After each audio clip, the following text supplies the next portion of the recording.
We're pleased to be joined by State Assemblywoman Dunn, who is a Republican. In fact, she's a Republican Assistant Minority Whip. Translation, she's in a leadership position in the State House, in the state legislature in the Republican Party. Good to see you, Assemblywoman. It's wonderful to see you. Thank you for having me today. You got it. I believe this is the first time you've joined us. I usually don't get that wrong. Is it the first time? It certainly is. And my first television interview. No, it's not. Is that true? It is. It's totally true. I'm honored. I am honored to have you.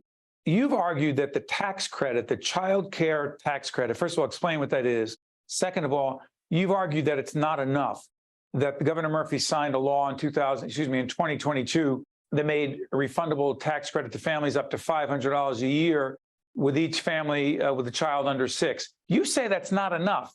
You're arguing for more child care tax dollars, correct? I indeed am. Yes, I am. I think it's because, I know we hear it all the time. Budgets reflect our priorities. And I think the family is really the central institution to our country, to our society, and families are struggling, and we need to help them. We need to provide relief, particularly here in New Jersey, which is one of the most expensive states to live in. And to be specific, your proposal, if I'm wrong, you'll correct me, you're arguing that the size of the maximum benefit for child credit, the tax credit for a child is $1,000 for parents with kids under the age of, you say 12 instead of 6? Yes, it was very important to me to increase the age. All of us who are parents, we know as kids get bigger, so do your expenses. And it would obviously help more families. And really, with that additional funding, it would help stimulate the economy. As a Republican who is arguing that state government should, quote, spend more money in this area, I'm curious. Given the fact that a fair number of your colleagues on the state and national level talk about government spends too much, we need to cut back, reduce the budget, what kind of reaction have you gotten from your Republican colleagues in the state legislature? Well, I feel like I haven't gotten as much pushback as I thought I would. I pride myself on my independence here in New Jersey in the legislature and within my party. And look, the reality is families are really struggling in New Jersey.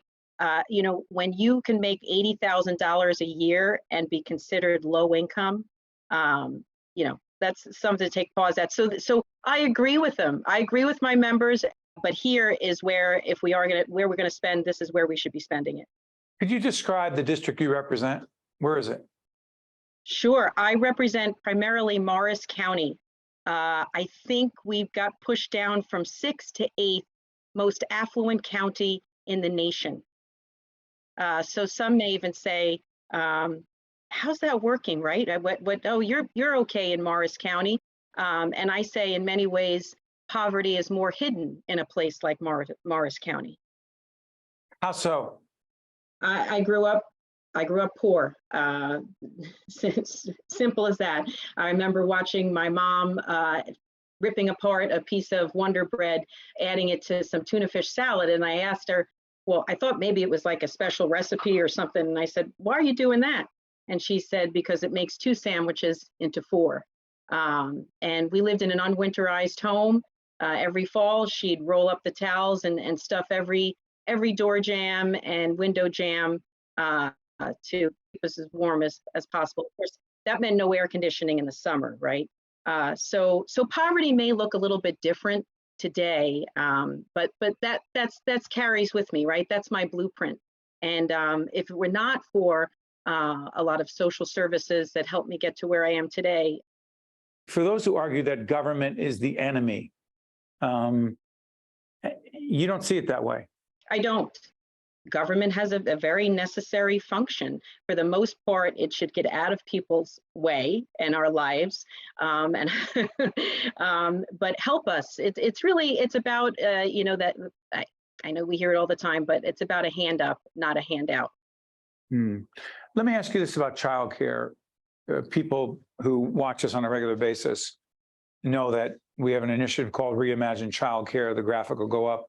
It talks about, we're talking to legislators, policymakers, government officials, not-for-profit leaders, those who run childcare centers, all about the importance of accessible, affordable childcare. Where does that fit into your legislative agenda?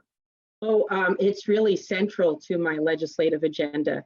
Last year, I worked on legislation that would call for the child care subsidy program.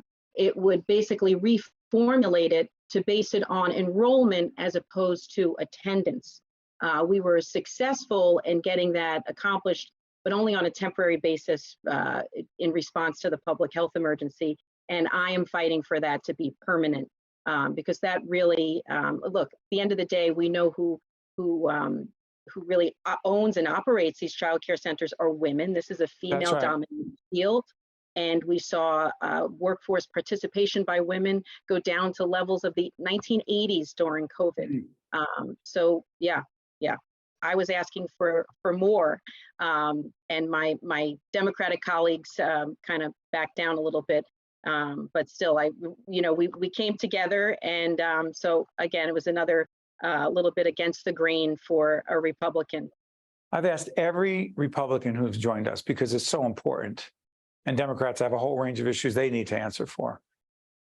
Do you believe, because civil discourse is obviously what we're about, and you obviously believe in that as well, or you wouldn't be with us. To what degree do you believe that moving forward, that politics has become very divisive and polarized, A, and B, that frankly, some have argued the former President Donald Trump has contributed mightily to that? You say what? He's not the only one. No, he's not. And what I would say is, I've been at this a long time, from behind the scenes as a Capitol Hill staffer in my 20s. And Steve, I don't know if you know, but I also represented Sesame Street and Mr. Rogers' Neighborhood on Capitol Hill. It's just interesting how life works, that this is my very first television interview as a legislator by PBS. So if you're honored, I'm telling you, I beat you in that. I'm honored way more than you. We appreciate that. And but civil discourse is what public broadcasting is about. And we are not PBS, but we're on public broadcasting. We're partners with them. We're all about civil discourse. Is that corny or what? I mean, isn't that the way it's supposed to be, Assemblywoman? It is. And, it's funny that you say, is that corny? Because when I first ran for office, that was one of my 4 bullet points on my what they call it, the palm card. And Sure. How many folks at the door said, come on, give me a break, and I stand firm on it. And I think it's really always about leading by example. As we wrap up, I'm going to say this to you. The idea that arguing for civil discourse and being respecting other points of view without demonizing others, the fact that that's controversial is odd to me. But Assemblywoman, I thank you so much for joining us. We look forward to having you on in the future. All the best. I look forward to it. Thank you. You got it. Stay with us. We'll be right back. Think Tank with Steve Adubato has been a production of the Caucus Educational Corporation. Funding has been provided by the Turrell Fund, supporting Reimagine Childcare, Kane University, New Brunswick Development Corporation, RWJ Barnabas Health, Let's Be Healthy Together, Operating Engineers, Local 825, IBEW Local 102, NJM Insurance Group, PSE&G, Newark Board of Education, and by these public-spirited organizations, individuals, and associations committed to informing New Jersey citizens about the important issues facing the Garden State, and by Employers Association of New Jersey. Promotional support provided by Insider NJ, and by the New Jersey Business and Industry Association. PSE&G is building the utility of the future, a future where people use less energy, and it's cleaner, safer, and delivered more reliably than ever. We are modernizing to lower emissions, support more renewables and electric vehicles, and reduce outages. And we are empowering our customers. At PSE&G, we are powering progress.